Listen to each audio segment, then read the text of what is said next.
డబ్బులు తెచ్చుకొని తెలంగాణ వాదాన్ని ఏదైతున్నదో ఆ రోజు చెన్నారెడ్డి గారు 6 ఏళ్లు డిబార్ అయ్యారు తాండూరు ఎలక్షన్ లో. కేంద్ర ఉక్కు గనుల శాఖ మంత్రిగా రాజ్యసభ కాకముందే ఎలక్షన్ పిటిషన్ వచ్చింది వందే మాతరం వచ్చిందరం.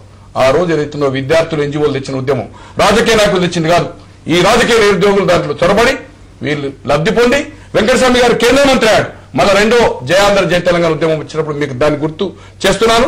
మళ్ళీ 72లో తెలంగాణ రేపటి పరిణామం ఎటు దారి తీయబోతోంది? ఒకటి సార్, దీంట్లో గతంలో ఇది మొదటిసారి కాదు కదా కేసీఆర్ గారు. ఆ రోజు 38 పార్టీల్లో 30 తెలంగాణ రాష్ట్ర సాధన అయితేనే గానీ లేవం ఉంటుంది. ఒకటి అదే చెప్తున్నాను సార్, దానికి క్లారిటీకి వస్తున్నాను. గతంలో పార్లమెంట్ లో ఏదైతున్నదో దాన్ని చేసి రాజీనామా చేసి జంతర్ మంతర్ కాడ అనౌన్స్ చేశాడు. నేను అనుకుంటే ఇవాళ అమర నిరదీక్ష అంటాడు. ఆ రోజు నిరవధికన్నా ఇండెఫినెట్ అని అదే. కానీ అతని కొడుకు నిన్న డిఫర్ అయ్యాడు నాతో. పాపం ప్రకాష్ రావు తెలియదు అన్నాడు, ప్రకాష్ రావు లుచ్చా కూడా అన్నాడు. పర్లేదు బాధలేదు, ఈయనొచ్చిందా అన్పార్లమెంటరీ కూడా పాడాడు. నేను అడుగుతున్నాను, ఆ రోజు 400 పార్లమెంట్ సభ్యులు ఏదైతుందో మద్దతు చేశారన్నారు. 38లో 36 పార్టీలు చేశారు. అక్క హాట్ అంటే పార్లమెంట్ లో ఏదైతున్నదో ప్రణబ్ ముఖర్జీ వీళ్ళతో మాట్లాడి బయటకు వచ్చి ఇండెఫినెట్ ఫాస్ట్ కూర్చుంటే ఏం జరిగిందండి? ఎవరు లేపారండి? ఎందుకు? ఆ రోజు కనుక అతను ఏదైతున్నో ప్రజాస్వామ్య పద్ధతిలో ఈ హింసను రెచ్చగొట్టి ఏదైతే ఈ పద్ధతి ఏదైతే ఈ 15-20 రోజులకి చేస్తున్నాడో, ఈ ప్రచారం చేస్తున్నాడో, జాగో బాగో ఏదైతుందో రక్తపాతం అవుతుంది మీడియా మీద దాడులు చేసుకుంటే ఏదైతే చేస్తున్నాడో ఈ ప్రచారమే చేయకపోతే ఇంత పోలీస్ ఒత్తిడి ఉండకపోతుండే. ఆ రోజు ఢిల్లీలో లేదు.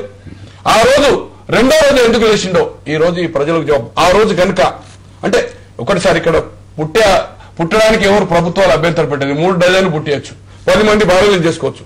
కానీ చావడానికి ఏదైతుందో ప్రభుత్వం ఒప్పుకోదు. దానికి చట్టాలు ఉన్నాయి. రాజేంద్ర గారు, రేపటి నుంచి మీ నాయకులు చేపట్టబోయేటటువంటి ఆమరణ నిరాహార దీక్షను ఏ రకంగా అర్థం చేసుకోవాలి? దాని ప్రభావం తెలంగాణ ప్రత్యేక రాష్ట్ర సాధన కోసం మీరు చేపట్టిన ఉద్యమం మీద ఎట్లా అవుతుంది? నిర్ణయాత్మకమైనటువంటి దశ ఇది. ఒక్కటండి, అసలు తెలంగాణ రాష్ట్ర సమితి బాజాప్తగా ఎలక్షన్ కమిషన్ చేత గుర్తించబడ్డటువంటి ఒక రాజకీయ పార్టీ. 9.5 సంవత్సరాలు హింసకు తావు లేకుండా నడిపినటువంటి పార్టీ కూడా. రెండో అంశం, ఇవాళ తెలంగాణ రాష్ట్ర సమితికి సాయుధ దళాలు లేవు, నిషేధించబడలేదు, గెరిల్లా వార్ఫేర్ చేయట్లేదు, మేము అడవులలో అజ్ఞాతంగా కార్యక్రమాలు చేయట్లేదు. మేము చేస్తున్న వల్ల ఇప్పటి వరకు తెలంగాణ రాష్ట్ర సమితి ఏమడిగిందండి? వాళ్ళది ఆంధ్ర వాళ్ళది మాకు కావాలని ఇంతవరకు మేము అడగలే. మాకు జరిగిన అన్యాయాలను రెక్టిఫై చేయండి అని అడిగినాం. ఈ 53 సంవత్సరాల కాలంలో అది అమలు కాకపోవడం వల్ల అంతిమంగా మా రాష్ట్రం మేము ఏర్పడతాము అడిగినాం. గతంలో మేము సపరేట్ గా ఉంటిమి, మా పాలన మేము కొనసాగిస్తుంటిమి, మా బతుకమ్మ మేము బాగు చేసుకుంటాం, మా తెలంగాణ మాకు కావాలని అడిగాం. దానికి ఏ మార్గం ఎన్నుకున్నామండి? మేము సాయుధ పోవడం ఎన్నుకోలేం. మేము ఎన్నుకున్న వల్ల బాజాప్తగా ప్రధానమంత్రి గారికి, రాష్ట్రపతి గారికి, ఈ రాష్ట్ర ముఖ్యమంత్రి గారికి, గవర్నర్ గారికి 9.5 సంవత్సరాలు ఒక ఆశయం కోసం, తెలంగాణ రాష్ట్ర సాధన కోసం మేము నిరీక్షించినాము. అన్ని రకాల హామీలన్నీ కూడా అమలు కాలేదు. ఇవాళ మాకు గత్యంతరం లేని పరిస్థితులు మాత్రమే మేము ఆమరణ నిరాహార దీక్ష చేస్తున్నామని చెప్పి ఇచ్చినాం. ఇస్తే ఇవాళ మేము చూసినాము. రేపు మేము ఇక్కడి నుంచి వెళ్ళిపోయి అక్కడ ఆమరణ నిరాహార దీక్షలో పాల్గొనాల్సి ఉండే, కానీ కొన్ని వేలాది మంది పోలీసులు, మొత్తం ఒక్క మాటలో చెప్పాలంటే మొత్తం పోలీసు ఉక్కు పదగట్టల కింద మొత్తం కరీంనగర్లోనే ఉన్నటువంటి మా తెలంగాణ భవన్ అంతా కూడా ఇవాళ అంటే తొక్కిసలాడుతూ ఉన్నారు. కొన్ని వందలాది మంది చిప్పపోలి పోలీస్ స్టేషన్ పోలీసులంతా కూడా చుట్టుముట్టిండ్రు. గింత రాద్ధాంతం, గింత అణచివేత చర్యలు, ఇంతమంది పోలీసులని వినియోగించాల్సిన అవసరం ఉండదా? మేము సింపుల్ గా మేము బహిరంగ సభ పెట్టలేదు. మేము ఇక్కడ ఏం యుద్ధం చేస్తామని ప్రకటించలేదు. మేము ఇక్కడ 2 రోజులు వారు రెస్ట్ తీసుకోవడానికి వస్తే కరీంనగర్ జిల్లాలో ఉంటుండే అనేక రకాల సంఘాల నాయకులు వచ్చి కేసీఆర్ గారు మీరు ముందుకే వెళ్ళండి, మేము వెంట ఉంటాం, ఖచ్చితంగా మనం తెలంగాణ రాష్ట్రం ఏర్పడేంత వరకు మడమ తిప్పకుండా మొక్కవోని ధైర్యంతో మీరు ఉద్యమాలు చేయండి, మీ ఉద్యమానికి మేము బాసగా ఉంటామని చెప్పి ఆశీర్వదిస్తున్నారు. అదేవిధంగా దానికి స్ఫూర్తినిస్తూ ఉంటే ఇవాళ ఈ పద్ధతి అనేటువంటిది మంచి పద్ధతి కాదు. ఇప్పటికే ఈ రాష్ట్ర ముఖ్యమంత్రి గారికి స్వయంగా నేనే కలిసి చెప్పినారు, ఒక మెమరాండం కూడా ఇవ్వడం జరిగింది. మీరు పోలీసుల ద్వారా అణచివేత చర్యలకు చేపట్టకండి. మీకు నిజంగా చిత్తశుద్ధి కనుక ఉంటే, మీకు నిబద్ధత కనుక ఉంటే, హామీలను అమలు చేసేటువంటి న్యాయం ధర్మం మీ పక్షాన ఉంటే, మీరు మాకిచ్చిన హామీ ప్రకారంగా తెలంగాణ రాష్ట్ర ఏర్పాటుకు మీరు ప్రయత్నం చేయండి, కనీసం చర్చలు జరపండి. నిన్న ప్రణబ్ ముఖర్జీ గారు వచ్చినారు. మేము ఏ అప్పీల్ చేశామండి? తెలంగాణ ప్రాంతంలో తెలంగాణ ప్రజలతోటి ఓట్లేసుకొని గెలిచినటువంటి ఓ తెలంగాణ ఎమ్మెల్యేలారా ప్రణబ్ ముఖర్జీ గారు ఆ రోజు 20 వారాల లోపల రిపోర్ట్ ఇస్తామని చెప్పినారు. కనీసం మీరు డిమాండ్ చేయండి అని చెప్పి అడిగినాం. దానికి ఒక్కనాడు మీరు చెప్తున్న వాదనంతా కూడా నీళ్ల విషయంలో కావచ్చు, ఉద్యోగాల విషయంలో జవాబు చెప్పరు. కేవలం ఈ అణచివేతనే సమాధానంగా ఇవాళ చెప్పే పరిస్థితి వచ్చింది. రాజేంద్ర గారు నా మాట వినపడుతుందా? చెప్పండి రాజేంద్ర గారు. మీ వాదన అంతా కూడా మా అందరికీ కూడా పరిచితమే. అయితే అందరూ చాలా ఆసక్తిగా మీ దగ్గర నుంచి తెలుసుకోదలుచుకున్నది ఏమిటంటే, రేపు కూర్చునేటటువంటి పరిస్థితి, రేపు కూర్చుంటారు, రేపు ఏం జరగబోతోంది ఒకటి. రెండవది, రేపు కూర్చున్న తర్వాత లేవడం అంటూ జరిగితే ప్రత్యేక తెలంగాణ రాష్ట్రం వస్తేనే గాని లేవరా, లేకపోతే ఏదైనా ఒక హామీ ఇస్తే సరిపోతుందా? ఒకటి మేము హైదరాబాద్ కాదు, ఏర్పాటే ఎజెండాగా, తెలంగాణ రాష్ట్ర ఏర్పాటే ఎజెండాగా మా కార్యక్రమం. ఇవాళ మేము సింపుల్ గా రేపు 11 గంటలకు మా ఆమరణ నిరాదీక్ష. కానీ ఇవాళ పోలీసులు మేము ఇంతకుముందు చెప్పినట్టుగా ఎక్కడికక్కడ గ్రామాల అధ్యక్షులని, మండల పార్టీ అధ్యక్షులని మొత్తం అరెస్టులు చేసిండ్రు, పోలీస్ పికెటింగ్లు పెట్టిండ్రు. రామయ్య గారు, ఏం జరగబోతోంది రేపు? రేపు జరగబోయే విషయం గురించి నేను ఊహించలేను.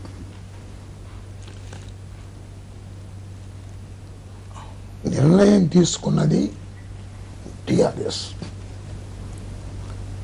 కానీ దెబ్బతిన్నది తెలంగాణ ప్రజలు.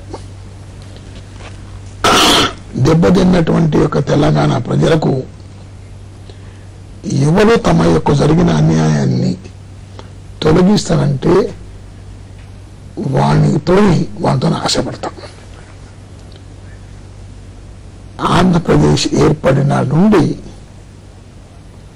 మాకు వాగ్దానాల పరంపర, హామీల పరంపర ఇవన్నీ జరుగుతూనే ఉన్నాయి. కాబట్టి ఎవరైనా కానీ నీకు జరిగిన అన్యాయాన్ని నేను ఆదరిస్తానంటే మునుగుతున్నటువంటి నావాయుతంతో పట్టుకుంటుందని మీకు మనం చేస్తున్నాను. ఇది మా పరిస్థితి, తెలంగాణ ప్రజల పరిస్థితి అయినా అది. కాబట్టి ఎవరు మా కోసం పోరాడితే వారందరూ కూడా మాకెత్తున్నదో అభినందనీయులే. రేపు కార్యక్రమాన్ని నిర్ణయించింది మేము కాదు, రేపు నిర్ణయం తీసుకునేది కూడా టీఆర్ఎస్ఏ.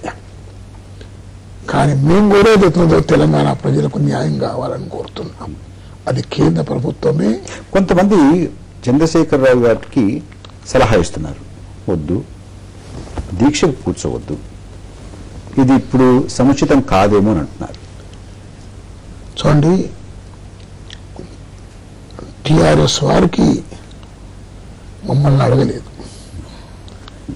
టిఆర్ఎస్ వారు సమాలోచన చేసుకొని వారి యొక్క ఎత్తుగడది. పార్టీలు స్వతహాగా ఎత్తుగడ వేసుకుంటాయి, కానీ సామాన్యమైన ప్రజలు మాత్రం ఎవడు ఆవులు మలుపుతాడో వాడిని అర్జునుడు అంటాం. కాబట్టి మా పరిస్థితి ఈనాడు ఏముందంటే 60 సంవత్సరాల నుంచి మేమే కష్టమైతే అనుభవిస్తున్నామో దాన్ని నేను తొలగిస్తానని ఎవరు ముందుకు వస్తే వాడే మాకెంతో గొప్పవాడో మీకు మనం చేస్తున్నాను. సిద్దిపేట నుంచి మనతో ప్రత్యక్ష ప్రసారం ద్వారా మాట్లాడడానికి, చర్చలో పాల్గొనడానికి శ్రీమతి పద్మా దేవేందర్ రెడ్డి గారు కూడా మనకు అందుబాటులోకి వచ్చారు. పద్మా దేవేందర్ గారు నమస్కారం అండి. పద్మా దేవేందర్ గారు, మా అందరికీ ఇక్కడ ఉన్నటువంటి వారందరికీ కూడా, రాష్ట్ర ప్రజలందరూ కూడా రేపు ఏం జరగబోతోంది, తక్షణమైనటువంటి లక్ష్యం ఏంటి ఈ నిరాహార దీక్షకు అనేది అందరి మనసులో ఉన్నటువంటి ప్రశ్న. తక్షణ లక్ష్యం కేసీఆర్ గారు మొదటి తప్పకుండా తెలంగాణ రాష్ట్ర సాధనేనండి. రేపు 11 గంటలకు కేసీఆర్ గారు అనౌన్స్ చేసినట్టుగా కేసీఆర్ గారు దీక్ష స్థలికి వస్తారు, దీక్షను చేపడతారండి. ఎందుకంటే 9 సంవత్సరాల నుండి కూడా ప్రజాస్వామ్య పద్ధతిలో తెలంగాణ సాధించాలనే నెపంతో ఎన్ని విధాల త్యాగాలకు పూనుకున్నా, ఎన్ని రకాల త్యాగాలు చేశామో, ఎన్ని రకాల ఉద్యమాలైనా చేసినప్పటికీ కూడా ప్రభుత్వాలు స్పందించకుండా, కేంద్ర రాష్ట్ర ప్రభుత్వాలు జాతీయ లెవెల్ తీసుకువెళ్లినప్పటికీ కూడా స్పందించకుండా నిమ్మకు నీరెత్తినట్టుగా తెలంగాణ ప్రజల పట్ల వివక్ష చూపెడుతున్నాయి కాబట్టి తప్పకుండా దీనికి తాడో పేరు తెలుసుకోవాల్సిన అవసరం సమయం ఆసన్నమైందని చెప్పి కేసీఆర్ గారు తన ప్రాణాలను తెగించి ప్రాణత్యాగం చేయడానికి కూడా దీక్ష పూనుకున్నారు. తప్పకుండా రేపు దీక్ష జరగబోతుంది. పోలీసులు ఎన్ని ఆటంకాలు పెట్టినా ఎన్ని ఇబ్బందులు పెట్టినా అరెస్టులు బైండ్ ఓవర్లు నోటీసులు ఇచ్చుకుంటా మమ్మల్ని ఇబ్బంది పెట్టినప్పటికీ కూడా ఏ అరెస్టులు కూడా మమ్మల్ని ఆపలేవు. తప్పకుండా దీక్షా స్థలికి వస్తారు, దీక్షను చేపడతారు, తాడో పేరు తెలుసుకుంటాం. విజయ వీరస్వర్గం లెవెల్లోనే ఉంది మా కేసీఆర్ గారు. కాబట్టి మా లక్ష్యం తెలంగాణ రాష్ట్ర సాధన. దానికోసం ప్రాణత్యాగం చేయడానికి కూడా కేసీఆర్ గారు సిద్ధంగా ఉన్నారు. మొట్టమొదటిసారిగా చంద్రశేఖర్ గారిని నేను అభినందిస్తున్నాను. ఒకటి, ఉద్యమంలో ఎత్తుగడ అనేది పోరాట దీక్ష అనేది పోరాటానికి సంబంధించినటువంటి లైన్ టిఆర్ఎస్ వాళ్ళు అనేకమైన పోరాటాలకు సంబంధించి లీగల్ పోరాటాలు, పార్లమెంటరీ సిస్టంలో ఉండేవి, ఇతరులతో కలిసేవి, ఎత్తుగడలు, పొత్తులు అన్ని చేసి చివరికి ఆమరణ దీక్షలో కూర్చున్నారు. కాబట్టి అయ్యే వరకు లగవకుండా ఉంటే చరిత్రలో నిలబడతాడు వారు. ఒక ఆంధ్రుడిగా ఆయనకు నేను మద్దతు ఇస్తున్నాను. నిలబడతారు. ఇంత పోలీసు కూడిందంటేనే కూడా ఆయన అప్పటికే సంచలనం తీసుకొచ్చాడని నేను అనుకుంటున్నాను. టిఆర్ఎస్ చేస్తున్నటువంటి ఫైట్ కి వెనక చాలా చరిత్ర ఉంది.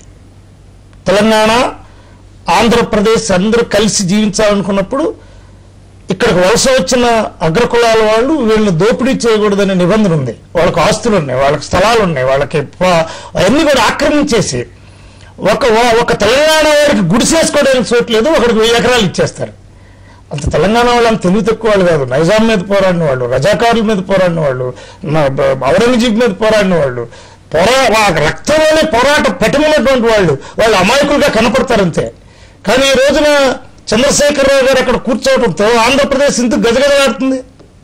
ఎందుకు ఆలోచనలోకి వచ్చింది? ఒక దీక్ష అనేది, ఒక తపస్సు అనేది. పొట్టి శ్రీరాములు గారు సాత్వికులు,